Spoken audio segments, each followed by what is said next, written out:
Hello everyone, welcome back to Doinik English. I'm glad you are here. Do you get confused between this, that, these and those? Don't worry, in the next 2 minutes, you will understand them clearly. So let's get started. This, that, these and those.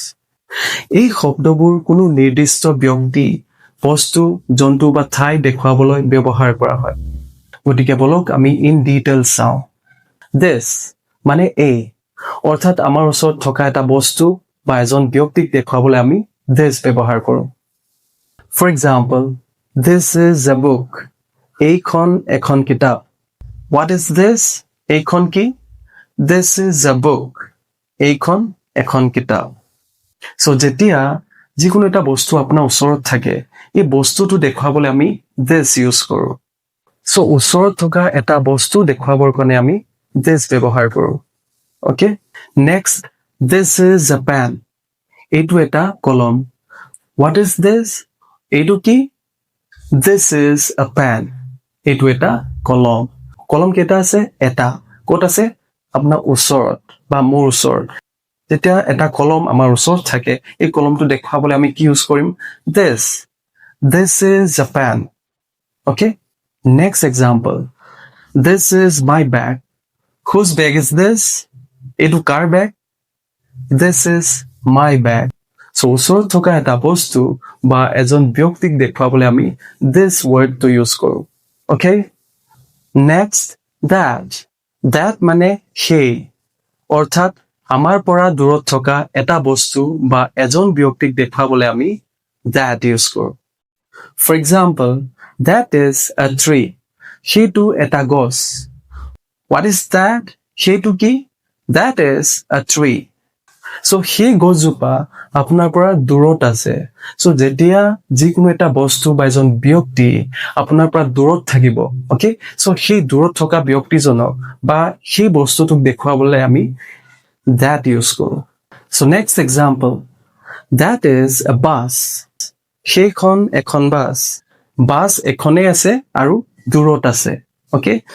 One more example, that is my house. সেইটো মোৰ ঘৰ। সেইটো কাৰ ঘৰ?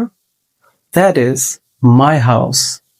Okay? So আপোনালোক বুজি পাইছে, যেতিয়া যিকোনো এটা বস্তু বা এজন ব্যক্তি আমাৰ পৰা দূৰত থাকে, সেই দূৰত থকা এটা বস্তু বা এজন ব্যক্তিক আমি দেখুৱাবলৈ আমি that use কৰোঁ। Okay? So ইয়াতে এটা কথা মনত ৰাখিব লাগিব, this আৰু that singular হয়। So আমি this আৰু that subjectটোৰ পিছত সদায় is বহাব লাগিব।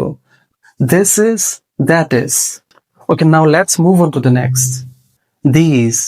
These মানে এইবোৰ, অৰ্থাৎ আমাৰ ওচৰত থকা এটাতকৈ অধিক ব্যক্তি বা বস্তু দেখুৱাবলৈ আমি these wordটো ইউজ কৰোঁ। Okay? For example, these are books. এইবোৰ কিতাপ। What are these? এইবোৰ কি? These are books. So যেতিয়া আপোনাৰ ওচৰত এখনতকৈ বেছি কিতাপ থাকিব, তেতিয়া আপুনি these are books বুলি ক'ব লাগিব। Okay? Okay, next example. These are apples. এইবোৰ আপেল। What are these? এইবোৰ কি? These are apples. So এটাতকৈ বেছি আপেল আপোনাৰ ওচৰত আছে। So আপোনাৰ ওচৰত থকা আপেল কেইটাক দেখুৱাবলৈ আমি কি word use কৰিছোঁ? These. These are apples. এইবোৰ apple. So next, these are pens. এইবোৰ কলম। So what are these? এইবোৰ কি? These are pens. So আপোনাৰ ওচৰত কেইবাটাও কলম আছে আৰু এই কলম কেইটা আপুনি দেখুৱাবলৈ these wordটো ইউজ কৰিছে। Okay? এতিয়া আমি চাম those, মানে সেইবোৰ, অৰ্থাৎ আমাৰ পৰা দূৰত থকা এটাতকৈ অধিক ব্যক্তি বা বস্তু দেখুৱাবলৈ আমি those ইউজ কৰোঁ। Okay? For example, those are birds. সেইবোৰ চৰাই। What are those? সেইবোৰ কি? Those are birds. So চৰাই এজনীতকৈ বেছি আছে আৰু আপোনাৰ পৰা দূৰত আছে। Okay? Next example, those are trees. What are those? সেইবোৰ কি? Those are trees. Next, those are my friends. সেইকেইজন মোৰ বন্ধু। Who are those? সেইকেইজন কোন? Those are my friends. Okay? Okay, now let's recap. So, এটা বস্তু আপোনাৰ ওচৰত আছে. So, আপোনাৰ ওচৰত থকা এটা বস্তুক আমি দেখুৱাবলৈ this word to use কৰিম. এটা বস্তু আপোনাৰ পৰা দূৰত আছে. Okay? So, আপোনাৰ পৰা দূৰত থকা এটা বস্তুক দেখুৱাবলৈ আপুনি that word to use কৰিব লাগিব. Okay? Next, এটাতকে অধিক বস্তু যেতিয়া আপোনাৰ ওচৰত থাকে তেতিয়া আমি ইউজ কৰিম these. আৰু এটাতকে অধিক বস্তু আপোনাৰ দূৰত যেতিয়া থাকে তেতিয়া আমি ইউজ কৰিম those. ওচৰত আছে আৰু এটা বস্তু this, দূৰত আছে এটা বস্তু that, ওচৰত আছে এটাতকে অধিক বস্তু these, দূৰত আছে কিন্তু এটাতকে অধিক বস্তু তেতিয়া those ইউজ কৰিম. ঠিক আছে? কাৰোবাৰ যদি ডাউটছ থাকিল কমেণ্টত লিখিব, মই ৰিপ্লাই কৰিম.